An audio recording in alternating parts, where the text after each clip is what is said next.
आखिर हाम्रो देशमा यस्तो के भइरहेको छ? गरिमा चौधरी बहिनीसँग जे भयो त्यो एकदमै गलत भएको हो र यस्तो बलात्कारीहरूलाई फाँसीको सजाय नै हुनुपर्छ भन्दै नेपाली सबै जनताहरू मिलेर अहिले प्रोटेस्ट गर्न थाल्नु भएको छ र यसै बारेमा नेपालका धेरै इन्फ्लुएन्सरहरूले पनि धेरै कुरा बोलिराख्नु भएको छ।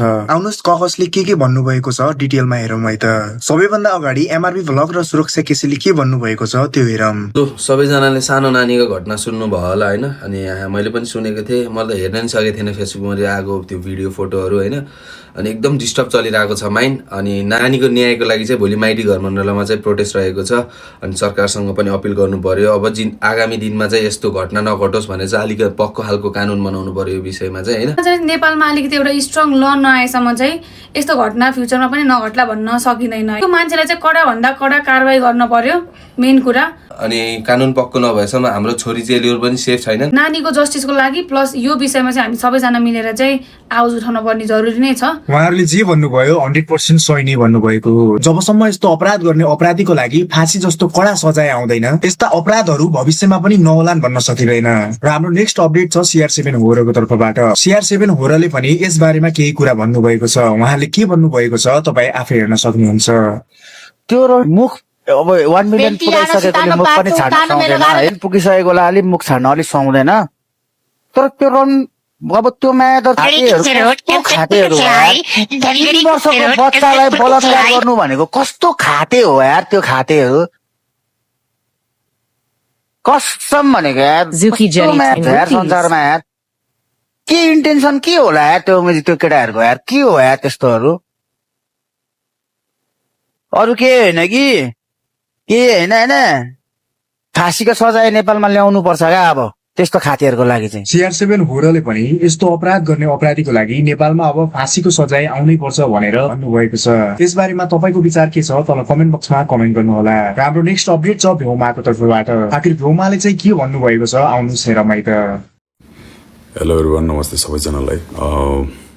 अहिले रिसेन्टली हाम्रो नेपालमा चाहिँ एउटा कुन लेभलको घटना घटेको छ तपाईँहरू सबैजनालाई थाहा भइसकेको होला होइन, हाम्रो गरिमा चौधरी नानीको माथि। सो मैले चाहिँ स्ट्रेट के भन्न मन लाग्यो भने चाहिँ खासमा अब यस्तो टाइपको क्राइम गर्ने मान्छेहरूलाई चाहिँ अब डिफ्रेन्ट तरिकाले प्याटर्न चाहिँ चेन्ज हुनुपर्छ जस्तो लाग्छ। किनभने हाम्रो सबै कुराहरू चेन्ज हुँदै आएको छ। अहिले हाम्रो सरकार चेन्ज भयो, हाम्रो काम गर्ने तरिका चेन्ज भइसकेको छ, मान्छेको सोच्ने तरिका, हाम्रो टेक्नोलोजी चेन्ज भइसकेको छ सबै कुराहरू।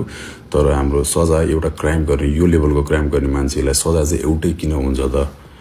आजभन्दा धेरै वर्ष पहिलाबाटै यो प्याटर्न चाहिँ किन चेन्ज हुन सक्दैन त भन्ने कुरा अब इच एन्ड एभ्री कुराहरू चेन्ज हुँदैछ एभ्री डे होइन। सो यो कुराहरू पनि एकदमै छिटो चेन्ज होस्, सरकारले कडाभन्दा कडा एक्सन लिनुपर्छ। उहाँले भन्नुभएको यो कुरा चाहिँ मलाई पनि एकदमै चित्त बुझेको छ है त। हाम्रो सरकार चेन्ज भएको छ, हाम्रो काम गर्ने शैली चेन्ज भएको छ, तर यस्तो प्रकारको अपराध गर्ने अपराधीको लागि सजाय भन्यो जस्ताको तस्तै छ। यस्तो अपराध गर्ने अपराधीको लागि यस्तो कडा सजाय आउनुपर्छ कि त्यस्तो अपराध गर्नको लागि कसैले 10 पटक सोच्नु परोस्। र हाम्रो लास्ट अपडेट छ झाप्लिस दाईको तर्फबाट। झाप्लिस दाईले पनि आफ्नो ओपिनियन राख्नु भएको छ। झाप्लिस दाईले त झन् फाँसीको सट्टा पब्लिक जस्टिस दिन माग गरेका छन्। पुरा भिडियो तपाईँ आफै हेर्न सक्नुहुन्छ है त। यस्तो चाहिँ मलाई अचम्म लाग्छ यार। यस्तो यो फुच्चाफुच्चीहरूलाई अब यो त्यस्तो घिनौना हरकत गर्ने यार भाइ। अब 3-4 वर्षको 5 वर्षको त्यस्तो फुच्चाफुच्चीहरूलाई अब त्यस्तो हरकत गर्ने, त्यस्तोलाई चाहिँ के अगर यो त्यस्तै हरकत हो भने हो नि होइन, सबै त्यही भएर त बोलेको हो। अब के गर्ने हो त यसको सोल्युसन चाहिँ? अब जेलमै छिराएर त भएन, यसलाई त के गर्नुपर्छ क्या। यो मान्छे भनेर पब्लिकलाई देखाइदिने, पब्लिकले आफै ठिकाना लिन्छ, पब्लिकले आफै ठिकाना, पब्लिक जस्टिस दिने हो, पब्लिक जस्टिस दिने हो त्यसलाई होइन, पब्लिक जस्टिस नै दिने हो क्या। फाँसी होइन भाइ, पब्लिक जस्टिस दिने हो ल्याउने, अनि पब्लिकले डिसाइड गर्छ त्यसलाई के गर्ने भनेर। यो बारेमा तपाईँको ओपिनियन के छ तल कमेन्ट बक्समा कमेन्ट गर्नुहोला। Justice for Garima Chaudhary.